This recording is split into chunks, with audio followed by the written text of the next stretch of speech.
In last video, we discussed finding sides and angles of a right angle triangle.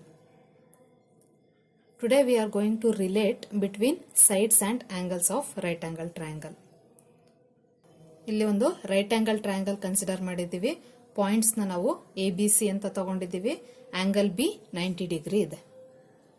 Next ಇನ್ನೊಂದು angle ನಾವು theta ಅಂತ consider ಮಾಡಬೇಕು. So ಇಲ್ಲಿ ನಮಗೆ ಎರಡು ಆಪ್ಷನ್ ಇದೆ. ಆಂಗಲ್ A ನ ಥೀಟಾ ಅಂತ ತಗೋಬಹುದು ಅಥವಾ ಆಂಗಲ್ C ನ ಥೀಟಾ ಅಂತ ತಗೋಬಹುದು. ಸೊ ಇಲ್ಲಿ ನಾನು ಎರಡು ಕಂಡೀಷನ್ಸ್ ನ ಕನ್ಸಿಡರ್ ಮಾಡ್ತೀನಿ. ಒಂದರಲ್ಲಿ ಆಂಗಲ್ A ನ ಥೀಟಾ ಅಂತ ಕನ್ಸಿಡರ್ ಮಾಡ್ತೀನಿ, ಇನ್ನೊಂದರಲ್ಲಿ ಆಂಗಲ್ C ನ ಥೀಟಾ ಅಂತ ಕನ್ಸಿಡರ್ ಮಾಡ್ತೀನಿ. ಆಂಗಲ್ ಕನ್ಸಿಡರ್ ಮಾಡಾದ್ಮೇಲೆ ಸೈಡ್ಸ್ ನ ಡಿಫೈನ್ ಮಾಡ್ತಾ ಹೋಗಬೇಕು. ಸೈಡ್ಸ್ ಡಿಫೈನ್ ಮಾಡಲಿಕ್ಕೆ ನಾವು ಫಸ್ಟ್ ನೋಡೋದು ರೈಟ್ ಆಂಗಲ್ ನ.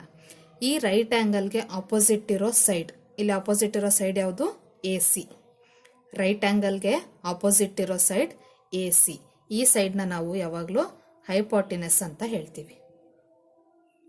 ಸೆಕೆಂಡ್ ಕಂಡೀಷನ್ ಅಲ್ಲಿ ರೈಟ್ ಆಂಗಲ್ಗೆ ಆಪೋಸಿಟ್ ಇರೋ ಸೈಡ್ AC, ಈ ಸೈಡ್ ನ ನಾವು ಹೈಪೋಟಿನಸ್ ಅಂತ ಹೇಳ್ತೀವಿ.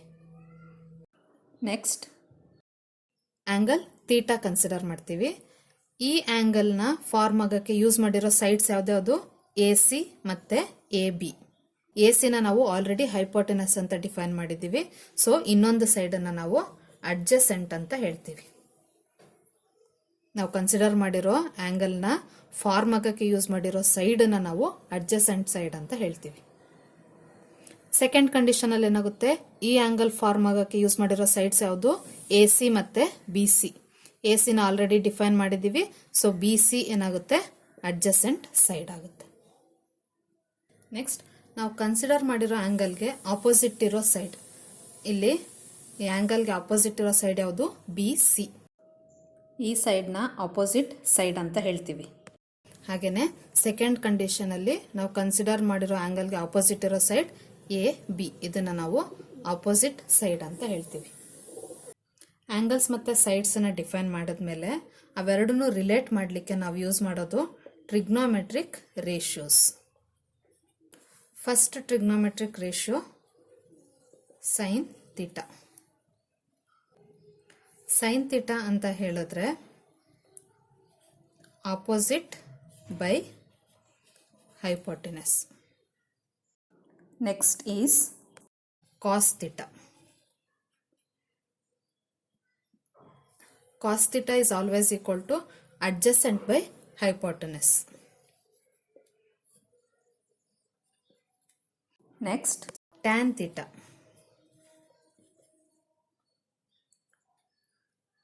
Tan theta na ನಾವು sin theta divided by cos theta ಅಂತ ಕೂಡ ಹೇಳ್ಬೋದು. tan theta ಅಂದ್ರೆ sin theta by cos theta.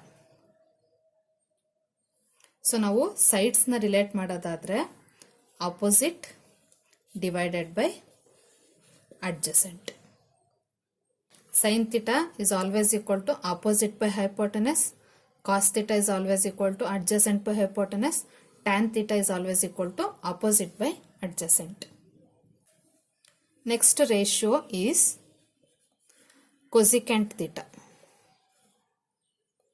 Cosecant theta na ನಾವು inverse of sin theta ಅಂತಾನು ಹೇಳ್ತೀವಿ.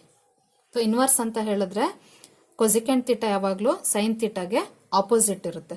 ಸೊ ಇಲ್ಲಿ ಆಪೋಸಿಟ್ ಬೈ ಹೈಪೋಟೆನಸ್ ಆದ್ರೆ ಇಲ್ಲಿ hypotenuse divided by opposite.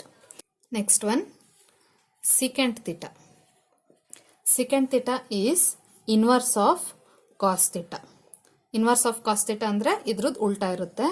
So cos theta ಉಲ್ಟಾ ಅಂದ್ರೆ hypotenuse divided by adjacent. Next one cot theta. Cot ಥೀಟಾನ ನಾವು ಇನ್ವರ್ಸ್ ಆಫ್ ಟ್ಯಾನ್ ಥೀಟಾ ಅಂತ ಹೇಳ್ತೀವಿ. So inverse of tan theta ಅಂದ್ರೆ ಇದ್ರದ್ದು ಉಲ್ಟಾ ಇರುತ್ತೆ. ಉಲ್ಟಾ ಅಂದ್ರೆ adjacent divided by opposite. So total ಆಗಿ 6 ಟ್ರಿಗ್ನೋಮೆಟ್ರಿಕ್ ರೇಷಿಯೋಸ್ ಇದೆ. ಇದರಲ್ಲಿ ನಾವು ಆಂಗಲ್ ಮತ್ತೆ ಸೈಡ್ಸ್ಗೆ ರಿಲೇಟ್ ಮಾಡ್ತಾ ಇದ್ದೀವಿ. ಸೈನ್ ಥೀಟಾ ಅಂದ್ರೆ opposite by hypotenuse, cos theta ಅಂದ್ರೆ adjacent by hypotenuse, tan theta ಅಂದ್ರೆ ಆಪೋಸಿಟ್ ಬೈ ಅಡ್ಜಸೆಂಟ್. ಸೊ ಇವು 3 ಗೊತ್ತಿದ್ರೆ ಇನ್ನು 3 ಕೊಸೆಕೆಂಟ್ ಥೀಟಾ, ಸೆಕೆಂಟ್ ಥೀಟಾ ಮತ್ತೆ ಕಾಟ್ ಥೀಟಾನ ನಾವು ಈಸಿಯಾಗಿ ಬರೀಬಹುದು. Cosecant theta is always inverse of sine theta, ಇದ್ರದ್ದು ಉಲ್ಟಾ ಇರುತ್ತೆ, so hypotenuse by opposite. Secant theta cos ಥೀಟಾದ ಇನ್ವರ್ಸ್ ಇರುತ್ತೆ, ಸೊ ಇದ್ರ ಉಲ್ಟಾ ಅಂದ್ರೆ hypotenuse by adjacent. Cot theta ಯಾವಾಗಲೂ ಇನ್ವರ್ಸ್ ಆಫ್ ಟ್ಯಾನ್ ಥೀಟಾ, ಇದ್ರ ಉಲ್ಟಾ ಅಂದ್ರೆ ಅಡ್ಜಸೆಂಟ್ ಬೈ ಅಪೋಸಿಟ್. ಈ ಟ್ರಿಗ್ನೋಮೆಟ್ರಿಕ್ ರೇಷಿಯೋಸ್ನ ಹೇಗೆ ಯೂಸ್ ಮಾಡೋದು ಅನ್ನೋದಕ್ಕೆ ಒಂದು ಎಕ್ಸಾಂಪಲ್ ನೋಡೋಣ. If sin theta equal to 4 divided by 5, find tan theta. sin theta value 4 divided by 5 ಅಂತ ಕೊಟ್ಟಿದ್ದಾರೆ. tan theta ವ್ಯಾಲ್ಯೂನ ಕಂಡುಹಿಡಿಯಕ್ಕೆ ಹೇಳಿದ್ದಾರೆ. ರೈಟ್ ಆಂಗಲ್ ಟ್ರಯಾಂಗಲ್ ಡ್ರಾ ಮಾಡ್ಕೊಳ್ಳೋಣ. ನೆಕ್ಸ್ಟ್ ಒಂದು ಆಂಗಲ್ನ ಥೀಟಾ ಅಂತ ಕನ್ಸಿಡರ್ ಮಾಡ್ತೀವಿ. ಇಲ್ಲಿ ನಾನು ಈ ಆಂಗಲ್ನ ಥೀಟಾ ಅಂತ ಕನ್ಸಿಡರ್ ಮಾಡ್ತೀನಿ. ನೆಕ್ಸ್ಟ್ ಸೈಡ್ಸ್ ಡಿಫೈನ್ ಮಾಡೋದಾದ್ರೆ ರೈಟ್ ಆಂಗಲ್ಗೆ ಆಪೋಸಿಟ್ ಇರೋದನ್ನ ಹೈಪೋಟೆನಸ್ ಅಂತೀವಿ, ಆಂಗಲ್ಗೆ ಜೊತೆಗಿರುವಂಥದ್ದು ಅಡ್ಜಸೆಂಟ್, ಆಂಗಲ್ಗೆ ಆಪೋಸಿಟ್ ಇರುವಂಥದ್ದನ್ನ ಅಪೋಸಿಟ್ ಸೈಡ್ ಅಂತ ಹೇಳ್ತೀವಿ. ಇಲ್ಲಿ ಕ್ವಶನ್ ಅಲ್ಲಿ ಏನು ಕೊಟ್ಟಿದ್ದಾರೆ, sine theta equal to 4 divided by 5 ಅಂತ ಕೊಟ್ಟಿದ್ದಾರೆ. ಸೈನ್ ಥೀಟಾ ಅಂದ್ರೇನು, ಆಪೋಸಿಟ್ ಬೈ ಹೈಪೋಟೆನಸ್, ಇದ್ರ ವ್ಯಾಲ್ಯೂನ 4 divided by 5 ಅಂತ ಕೊಟ್ಟಿದ್ದಾರೆ. ಅಂದ್ರೆ ಆಪೋಸಿಟ್ ಸೈಡ್ 4 ಇದೆ, ಹೈಪೋಟೆನಸ್ 5 ಇದೆ. Hypotenuse 5, opposite side is 4. Tan theta ಕಂಡುಹಿಡಬೇಕು. ಟ್ಯಾನ್ ಥೀಟಾ ಕಂಡುಹಿಡಿಯಕ್ಕೆ ನಮಗೆ ಏನೇನು ವ್ಯಾಲ್ಯೂಸ್ ಗೊತ್ತಿರಬೇಕು, ಆಪೋಸಿಟ್ ಸೈಡ್ ಮತ್ತೆ ಅಡ್ಜಸೆಂಟ್ ಸೈಡ್. ಇಲ್ಲಿ ಅಡ್ಜಸೆಂಟ್ ಸೈಡ್ ವ್ಯಾಲ್ಯೂ ನಮಗೆ ಗೊತ್ತಿಲ್ಲ, ಸೊ ಫಸ್ಟ್ ಈ ವ್ಯಾಲ್ಯೂನ ಕಂಡುಹಿಡಬೇಕು. ಈ ವ್ಯಾಲ್ಯೂ ಕಂಡುಹಿಡಿಯಕ್ಕೆ ಏನು ಯೂಸ್ ಮಾಡ್ತೀವಿ, ಲಾಸ್ಟ್ ವಿಡಿಯೋದಲ್ಲಿ ಡಿಸ್ಕಸ್ ಮಾಡಿದ್ವಿ. 2 ಸೈಡ್ ವ್ಯಾಲ್ಯೂ ಕೊಟ್ಟಿದ್ರೆ ಇನ್ನೊಂದು ಸೈಡ್ ಕಂಡುಹಿಡಿಯಕ್ಕೆ ನಾವು ಪೈಥಾಗೋರಸ್ ಥಿಯರಮ್ ಯೂಸ್ ಮಾಡ್ತೀವಿ. ಸೊ ಈ ಸೈಡ್ನ ನಾನು ಎ ಬಿ ಸಿ ಅಂತ ಕನ್ಸಿಡರ್ ಮಾಡ್ತೀನಿ. ಪೈಥಾಗೋರಸ್ ಥಿಯರಮ್ ಅಂದರೆ c² = a² + b². Value substitute ಮಾಡೋಣ.